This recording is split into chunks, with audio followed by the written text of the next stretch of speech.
जिसमें आज अपन जो चैप्टर स्टार्ट करेंगे उसका नाम है फेडरलिज्म।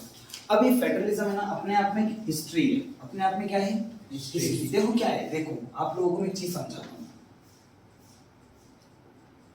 अपना देश बने ज्यादा टाइम तो हुआ नहीं है, अपना देश 1947 में बना। 1947 के पहले इंडिया में कौन रूल कर रहे थे, ब्रिटिशर्स। अपनी खुद की गवर्नमेंट थी क्या, अपनी खुद की गवर्नमेंट सरकार थी नहीं, तो अपने यहाँ पे डेमोक्रेटिक सिस्टम था ही नहीं, अपना खुद का कॉन्स्टिट्यूशन था ही नहीं। सोचो ना, अपन एक नया नया देश, अपन 70 साल बने हुए हैं अपने को, और उसके पहले अपन में ब्रिटिशर रूल कर रहे थे, और ब्रिटिशर के पहले मुगल रूल कर रहे थे। मतलब अपने यहाँ पर अगर मैं बोलूं कि पॉलिटी मतलब राजनीति जो आई है वो तो अंग्रेजों के जाने के बाद आई है, after independence. After independence India में क्या आ गया है, डेमोक्रेसी आया है। अब देखो, जब इंडिया में डेमोक्रेसी लागू किया गया, इंडिया में डेमोक्रेसी इंप्लीमेंट किया गया, तो डेमोक्रेसी इंप्लीमेंट करना इसका मतलब सीधा सा एक कंसेप्ट है कि देश के अंदर इलेक्शन करवाना। डेमोक्रेसी से बड़ी बात होती है, आप संविधान को समझो। संविधान, कॉन्स्टिट्यूशन, संविधान, सम मतलब सबका, विधान मतलब कानून, सबका कानून। जैसे आपके घर के भी कुछ नियम कानून होंगे ना, सुबह इतने बजे उठना है, ये करना है, प्रे करना है, ये करना है, खाना खाना, हर चीज का टाइम होता है। ऐसे ही पूरी कॉलोनी का भी, एक सोसाइटी का भी तो होता है, फिर ऐसे ही एक पूरे स्टेट का होता है, तो पूरे कंट्री का भी तो एक नियम कानून होगा कि भैया जितने भी लोडिंग व्हीकल्स होंगे, वो अभी लोडिंग ट्रक व्रक निकल सकते हैं अभी बीच शहर से नहीं, लेकिन रात में 10 बजे बाद ट्रक को अलाउ कर दिया जाता है कि भैया आपको रात में घूमने नहीं दिया जाता है। आप बोलोगे 3 बजे आप घूम रहे हो, आप बोलोगे मेरे को तो फ्रीडम है घूमने की। अरे घूमो तो सुबह घूमो ना भाई, रात में 3 बजे घूम रहे हो, पुलिस वाले तुम्हें क्यों पकड़ते हैं, इसलिए पकड़ते हैं कि तुम 3 बजे घूम रहे हो रात में, तो पुलिस वाले ये बोलेंगे भैया चोरी होगी तो तुम पे इल्जाम आएगा। समझे बात को? तो आपकी फ्रीडम है, कितनी फ्रीडम है कि एजुकेशन लेनी है, आपको कौन कौन से राइट्स दिए गए हैं, देश में इलेक्शन कैसे होगा, देश में प्रेसिडेंट की पावर क्या होगी, प्राइम मिनिस्टर की पावर क्या होगी, स्टेट्स क्या होते हैं, सेंट्रल गवर्नमेंट क्या होती है, लोकसभा क्या होती है, वाइस प्रेसिडेंट क्या होता है, इलेक्शन का। अरे भैया जितना भी हो रहा है वो कहीं लिखा होगा ना, जितना भी अपन फॉलो कर रहे हैं चीजों को, ये कहीं लिखा होगा ना। ये जहां लिखा होता है उसको बोलते हैं कॉन्स्टिट्यूशन। क्या बोलते हैं? कॉन्स्टिट्यूशन। देश में सबसे बड़ी चीज जो है, देश में एक चीज ऐसी जिससे बढ़ के कुछ नहीं है, वो है संविधान। संविधान के लिए प्रधानमंत्री भी बराबर है और अपन भी बराबर है। चुनाव में वोट देने के लिए गए, मान लो आप आगे खड़े हो और पीछे प्राइम मिनिस्टर खड़ा हुआ है, तो इलेक्शन के समय पर कोई प्राइम मिनिस्टर नहीं, इलेक्शन के समय पर इक्वेलिटी देखी जाती है। क्या देखी जाती है? इक्वेलिटी। अब ये थोड़ी देखा जाएगा प्राइम मिनिस्टर आपको हटा के प्राइम मिनिस्टर को आगे नहीं करेंगे, नहीं करेंगे। क्यों? राइट टू इक्वेलिटी है, आपको समानता का अधिकार है। वहीं पे केस कर दोगे, नहीं तो आप हाई कोर्ट, सुप्रीम कोर्ट में। फिर ये सुप्रीम कोर्ट क्या होता है, हाई कोर्ट क्या होता है, ये भी कॉन्स्टिट्यूशन में लिखा गया है, क्योंकि है देश में। तो जो चीज देश में फॉलो हो रही है वो चीज देश में है, वो चीज देश में है, तो वो कहीं ना कहीं लिखी है। वो कहाँ लिखी है? कॉन्स्टिट्यूशन में। अब देखो यहां से एक क्वेश्चन होता है, भैया फेडरल मतलब क्या होता है, फेडरलिज्म क्या होता है? देखो अब मैं एक बात बताता हूँ आपको। एक कॉलोनी है जहां पर 1000 लोग हैं, और वो 1000 लोग एक जैसी भाषा बोलते हैं, एक जैसे वहां का रिलीजन है, एक जैसा वहां का कल्चर है, और एक जैसा वहां का खाना है। और एक जगह जहां पर 1000 लोग रह रहे हैं, उसमें से 100 लोगों का खाना लगे, 400 लोगों का खाना लगे, 500 लोगों का खाना अलग टाइप का है, कल्चर अलग टाइप का है, लैंग्वेज अलग टाइप की, रिलीजन अलग टाइप का है। तो बताओ ये जो अलग अलग वाले हैं, इनके लिए अलग अलग गवर्नमेंट बनेगी नहीं बनेगी? बनेगी नहीं। समझे बात को? लेकिन फेडरल मतलब होता क्या है? फेडरल मतलब होता है पार्ट्स। क्या होते हैं? पार्ट्स। फेडरल का मतलब होता है पार्ट्स। और पार्ट्स किसके बेटा? गवर्नमेंट के। किसके पार्ट? गवर्नमेंट के पार्ट। किसके पार्ट? गवर्नमेंट के पार्ट। अभी 1 सेकंड में क्लियर हो जाएगा, 1 सेकंड में क्लियर हो जाएगा। हाँ भैया यार इतना कहाँ घुमाती है आप, 5 मिनट में क्यों गीत गाए पहले बता देते हैं। क्या इंडिया में पार्ट्स ऑफ गवर्नमेंट है, या मैं बोलूं लेवल ऑफ गवर्नमेंट है? हाँ है ना, सेंट्रल लेवल की गवर्नमेंट है और स्टेट लेवल की गवर्नमेंट। अरे इंडिया में तो लोकल गवर्नमेंट भी तो है, म्युनिसिपल कॉर्पोरेशन और पंचायती राज। बोर्ड का प्रिंटेड क्वेश्चन है, डिसेंट्रलाइजेशन समझाओ। अभी भी आया था, अभी भी आएगा और आगे चलता जाएगा। तो फेडरलिज्म मतलब क्या हुआ? जहां पर लेवल ऑफ गवर्नमेंट हो, जहां पर क्या हो? लेवल ऑफ गवर्नमेंट हो, जहां पर क्या हो? लेवल ऑफ गवर्नमेंट हो। तो इंडिया में फेडरलिज्म है? Yes, India is a federal country. Because India has central and state government both and local government too. हमारे यहाँ पर लोकल गवर्नमेंट भी है, हमारे यहाँ पर तो 3 टाइप का लेवल है भाई। अलग अलग देशों में तो 2 टाइप का हो सकता है, अपने यहाँ पे तो 3 टाइप का लेवल है। अमेरिका में अमेरिका में फेडरलिज्म है, हाँ अमेरिका में सेंट्रल गवर्नमेंट भी है और स्टेट भी है। अंतर क्या है आगे पढ़ेंगे। अभी समझ में आया फेडरलिज्म क्या होता है। तो जिस कंट्री में लेवल ऑफ गवर्नमेंट हो उसको बोलते हैं फेडरलिज्म। जिस कंट्री में लेवल ऑफ गवर्नमेंट उसको बोलते हैं फेडरलिज्म। इसका मतलब जिस कंट्री में लेवल ऑफ गवर्नमेंट नहीं है उसको क्या बोलेंगे, नॉन फेडरलिज्म उसको बोलते हैं। देखो आपने बोला ना कि 1 यूनिट ऑफ मार्कर, ये मार्कर की क्या है 1 यूनिट। तो गवर्नमेंट की अगर 1 यूनिट ही रहेगी, यहाँ पर अलग अलग यूनिट है, जहां पर 1 यूनिट रहेगी उसका नाम हो जाएगा यूनिटरी फॉर्म ऑफ गवर्नमेंट। तो इंडिया में फेडरलिज्म है कि unitary form of government, federalism. तो यूनिटरी फॉर्म ऑफ गवर्नमेंट आपको कहां देखने को मिलता है, ये फेडरलिज्म हो गया, ये हो गया यूनिटरी फॉर्म ऑफ गवर्नमेंट। कितना इजी और कितना प्यारा कंसेप्ट है भाई। पॉलिटी इतनी प्यारी है कि आपकी आंखों के सामने दिख रहा है, बस जिसने समझा उसने इतने ज्यादा नंबर लिए। चाइना में कौन सा है, रूस में कौन सा है भैया, चाइना में यूनिटरी है।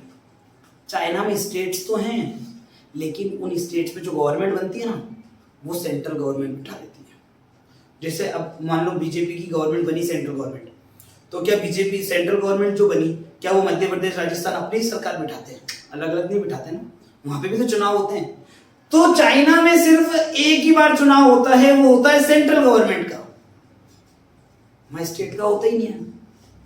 तो वहां कौन सी सिर्फ क्या एक ही यूनिट है, तो वहां कौन सा form of government, unitary form of government. और इंडिया में क्या है फेडरलिज्म। इसके एग्जांपल, फेडरलिज्म के एग्जांपल इंडिया कॉमा यूएस है, और यूनिटरी का एग्जांपल चाइना कॉमा रशिया। यहां पर क्या है, where level of government found at central and state level, where only 1 level of government found is called unitary form of government. Example China and Russia.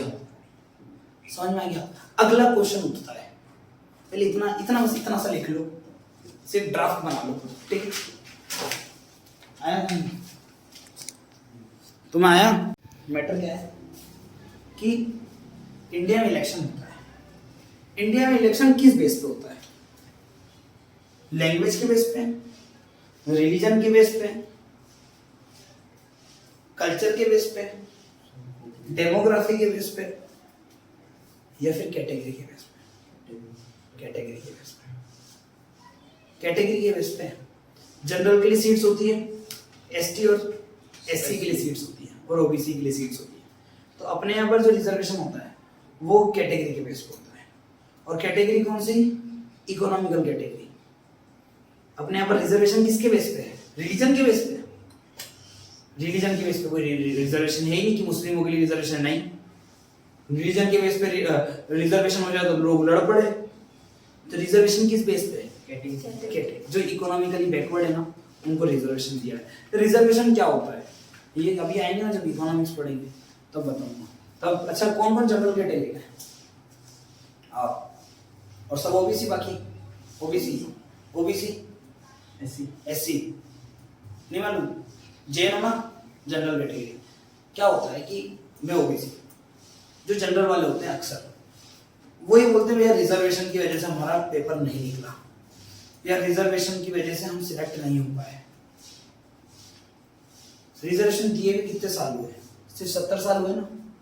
आजाद होने के बाद संविधान में जो लिखा है वो तो वही मान रहा है ना, कॉन्स्टिट्यूशन में जो लिखा है वही मान रहा है। 70 साल हुए। ये जो जनरल आपकी नहीं बोल रहा हूं मैं, वो जो जनरल वही लोग रिजर्वेशन का अपोज करते हैं जो नहीं सोच पाते। इतना बुरा हुआ है महिलाओं के साथ में और एसटी एससी के साथ में हिंदुस्तान में, इतना डिस्क्रिमिनेशन किया अंग्रेजों ने और मुगलों ने कि अपन सोच भी नहीं सकते। और उसके बाद बोलते रिजर्वेशन। राजा महाराजा जनरल ओबीसी थे और पंडित लोग ब्राह्मण लोग कौन जनरल कैटेगरी थे। अब ये बोलते रिजर्वेशन बंद हो जाना चाहिए। रिजर्वेशन बंद नहीं होना चाहिए। क्यों भाई? अभी तो सिर्फ 70 साल हुए ना। तुम 1000 साल तक तुम लोगों ने उनसे काम करवाया, तुम लोगों ने उनसे मजदूरी करवाई, तुमने उनको इकोनॉमिकली आगे नहीं बढ़ने दिया, और तुम अभी बोल रहे हो उनको आगे मत बढ़ने दो, तो गलत है। तो ये तो गलत है। हाँ, ये मैं कहता हूं कि आने वाले समय पर रिजर्वेशन बंद हो जाएगा 50 साल बाद। क्यों? या 30 साल बाद, 40 साल बाद। क्यों? क्योंकि उसकी जरूरत फिर नहीं पड़ेगी। जितने भी पिछड़े हुए लोग हैं वो आगे आ चुके होंगे, और ऐसा संविधान में लिखा गया है कि सबको आगे लेके आओ, फिर रिजर्वेशन को खत्म। समझ में आया? खैर, कुछ जनरल चीजें बताऊंगी। अब देखो, अपन आगे बढ़ते हैं और ये चीज जानते हैं कि यूनिटरी और फेडरलिज्म आ गया। अब अपन को यूनिटरी तो इतना पढ़ना है नहीं, क्योंकि यूनिटरी का इतना मैटर नहीं है। अब फेडरलिज्म को पढ़ते हैं।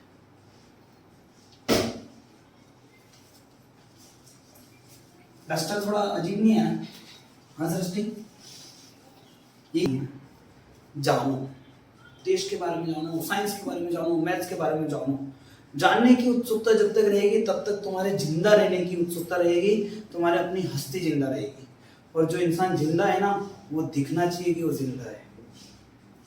जो अपनी तरक्की कर रहा है, जो अपने आप को, मैं वही बोल रहा हूँ, प्रोडक्टिव बनाओगे तो जिंदा कहलाओगे। नहीं तो लोग रोज खा रहे हैं, सो जा रहे हैं, फिर अगला दिन आ रहे हैं, खा रहे हैं, सो जा रहे हैं। जीवन, ज्यादा जीवन कहाँ रहा? 60, 70, 80 साल का जीवन रह गया है। करो खूब मेहनत, तपा दो अपना। खैर, अब देखो, फेडरलिज्म हुआ। अब फेडरलिज्म भी दो टाइप का। फेडरलिज्म, इसको मैं बोल सकता हूं फेडरेशन। क्या बोल सकता हूं? फेडरेशन। फेडरेशन दो टाइप का है। दुनिया में दो टाइप का फेडरेशन देखा जाता है। मतलब लेवल ऑफ गवर्नमेंट भी है ना, वो भी अलग अलग टाइप से डिवाइडेड है। अब वो किसके बेस पे अलग हो रही है ना, वो समझना जरूरी है। एक है कमिंग टुगेदर फेडरेशन, अभी लिखना मत, कमिंग टुगेदर फेडरेशन, और एक है होल्डिंग टुगेदर फेडरेशन। एक है कमिंग टुगेदर फेडरेशन, एक है होल्डिंग टुगेदर फेडरेशन। मतलब मुद्दा क्या होता है? अभी यहाँ पे मैं कुछ नॉर्मल से वर्ड लिख दूं, मैं लिख दूं फॉर्मल इनफॉर्मल, तो तुम बोलोगे हाँ ये समझ में आ गया। क्यों? क्योंकि वर्ड तुम्हारे लिए फेमिलियर है। बच्चों को पता है क्या दिक्कत आती है? बच्चे सोचते हैं यार इस वर्ड के पीछे कहानी बहुत टफ होगी। बस शब्द नए हैं, बोल वही रहेंगे। जैसे आपको मालूम है कि फेडरेशन मतलब होता है कि जहां पर लेवल ऑफ गवर्नमेंट हो। फेडरलिज्म मतलब होता है जहां पर लेवल ऑफ गवर्नमेंट हो। लेकिन ये लेवल ऑफ गवर्नमेंट भी डिफर करती है अलग अलग कंट्री में, on the basis of their power. Their power कौन? देयर सेंट्रल और स्टेट की पावर के हिसाब से ये वेरी कर जाती है। अब एक बार में समझ जाना, मैं क्या बोलूं आपको कि इंडिया में सेंट्रल गवर्नमेंट है और इंडिया में स्टेट गवर्नमेंट भी है। क्या बताओ, इंडिया में सेंट्रल गवर्नमेंट और स्टेट गवर्नमेंट दोनों के पास बराबर पावर है? क्या मध्य प्रदेश जाके वर्ल्ड बैंक से एकदम से उधार मांग लेगा? क्या दुबई ने जो केरला को पैसा भेजा था, केरला को दुबई ने पैसा भेजा था, बाढ़ आई थी तब, तो केरला ने ले लिया पैसा, केरला ने पैसा ले लिया। सेंट्रल गवर्नमेंट ने फोन किया केरला को, बेटा एक बार में वापस भेज दो पैसा, एक बार में पैसा वापस चले जाना चाहिए, नहीं तो अभी लगा रहा हूं स्टेट इमरजेंसी, और वहां पे राष्ट्रपति शासन लग जाएगा, तुम्हारी सरकार गिरा देंगे। वापस से पैसा भेज दिया गया। दुबई को बोले अगली बार कुछ काम हो तो पहले सेंट्रल गवर्नमेंट से पूछो। इसका मतलब सेंट्रल के पास ज्यादा पावर है, तो सेंट्रल ने किसको होल्ड कर रखा है? स्टेट को। तो ये कौन सा फेडरेशन है? Holding together. तो इंडिया में कौन सा फेडरेशन है? होल्डिंग टुगेदर फेडरेशन है। इसका मतलब सिर्फ एक लाइन में, when there is central power have more power than the state government. Central government have more power than state government. ये कौन सा है? क्या इंडिया से कोई स्टेट अलग हो सकता है? बेटा जुड़ सकता है, अलग नहीं हो सकता। ये पहला पॉइंट लिख दो, सेंटर लिखना मतलब सेंट्रल गवर्नमेंट के पास में स्टेट गवर्नमेंट से ज्यादा पावर होती है। इसको तुम एक्सप्लेन लिख लोगे, एग्जांपल इंडिया। तीसरा पॉइंट, सेंट्रल गवर्नमेंट कोई भी स्टेट कंट्री में ज्वाइन हो सकता है। Any state can join in the country with their wish. वो उनकी इच्छा से देश में ज्वाइन हो रहा है, वो तो ठीक है, लेकिन जाएगा किसकी इच्छा से? सेंटर अभी सिक्किम अपनी इच्छा से भारत में जुड़ा था 1975 में। सिक्किम जो था ना, सिक्किम अभी जो है सिक्किम, ये सिक्किम दिख रहा है, ये भारत में 1975 में जुड़ा था, चाइना के डर के कारण, तिब्बत के डर के कारण भारत में जुड़ा ना, ये इसकी इच्छा से जुड़ा, लेकिन जाएगा किसकी इच्छा से? सेंट्रल गवर्नमेंट की इच्छा से। और सेंट्रल गवर्नमेंट की इच्छा से भी पता है, जब ये बिल पास होता है ना, इसका कॉन्स्टिट्यूशन में बताऊंगा कैसे अमेंडमेंट किया जाता है। तो जुड़ना आसान है, निकलना, तो इसका मतलब ये जुड़ा मतलब क्या कर लिया? होल्ड कर लिया। तो इंडिया में कौन सी पावर है? कौन सा फेडरलिज्म है? Holding together federalism. तो कमिंग टुगेदर में क्या है? कोई स्टेट आ भी सकता है और कोई स्टेट जा भी सकता है। आपने 9th क्लास में होल्डिंग टुगेदर फेडरलिज्म, भाई समझ में आया कि फेडरलिज्म क्या होता है? फेडरलिज्म मतलब होता है जहां पर लेवल ऑफ गवर्नमेंट हो, और लेवल ऑफ गवर्नमेंट भी अलग अलग टाइप से डिवाइड हो जाती है according to their power according किसकी power? Central government state government. अगर सेंट्रल के पास ज्यादा पावर है और स्टेट के पास कम पावर है, तो ये कौन सा फेडरलिज्म है? Holding together. और सेंट्रल और स्टेट के पास बराबर पावर है, तो कौन सा federalism? Coming together federalism. Holding together का एग्जांपल इंडिया, कमिंग टुगेदर का एग्जांपल। समझ में आया? पक्का? अभी 2 मिनट इसको लिख लो फिर।